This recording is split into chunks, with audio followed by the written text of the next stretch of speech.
you can leave. I'm done with your damn greed. Now I can see, now that you're gone, I got nothing but skies made by me, but I'm free. PTSD looks different for everybody. Sometimes it's just as simple as your heart starts racing and you don't know why. I'm David. I served in the United States Army for 13 and a half years, where I was a human resources specialist. My first deployment was in 2006 to 2007 in Afghanistan. I was constantly in a state of panic mode. I remember when I got back from deployment, I was having horrible dreams, tossing and turning in my sleep. It was a long period of a very hyper stressful environment. Transitioning out of the military was not easy. I was diagnosed with severe depression and anxiety. I was diagnosed with ADHD. A lot of really, really dark thoughts. Very, very tired. I didn't want to do anything.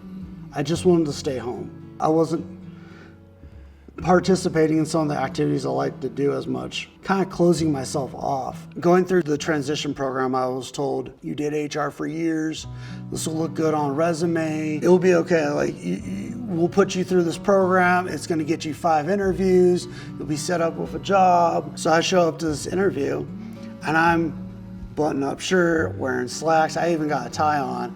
I sit down and the lady's like, do you know what you're interviewing for? I was like, no, I don't. It's a part-time job stocking shelves from 9 at night until 1 in the morning.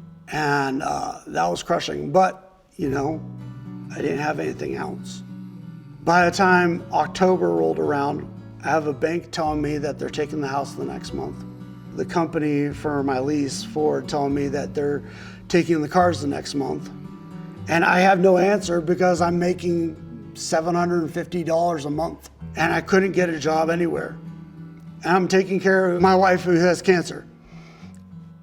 And I went from a soldier that the country told me I mattered, that people around me told me it mattered, to what I thought was just a piece of crap. I never felt so bad about myself in my life. I went to a VA appointment for therapy. And we started the appointment like every appointment, which was, how are you doing? How are you feeling today? Are you depressed? Are you have thoughts of suicide? I started saying yes to a lot of questions I've never said yes to. Police officer came, picked me up. I was registered in the mental ward at Samaritan Hospital in Watertown, New York. And then I started going to the vet center. I had a counselor there. You mentioned in this program, Guitars for Vets. And I'm really thankful to him because this is exactly what I needed. Sometimes you just need to talk to somebody so that you can figure out healthy ways in which you can cope with it and use the skills that are taught to you through counseling and therapy to address issues like that in the future. And so if you're having problems, do it.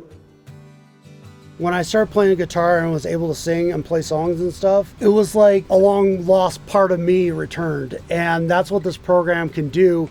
So at one point, I'll go into my vet appointments and then find myself walking out, driving down the street, heading home, and oh, I should have talked about that. At some point, I got kind of upset with myself. And so I wrote a song. What that turned into is every month and a half, 2 months, me going into therapy and sharing a new song that I wrote. It was just a better way for me to put on paper into words what I was having problems with. And from there, I was able to work on me and look at my life going forward. I need to go in a different direction and change things. And so I moved back to Oregon where I grew up. I started going to the vet center in Salem, and they're like, hey, we got all these guitars. I heard you went through the program. Do you want to teach? Almost 4 years later, we've graduated 84 students through the program.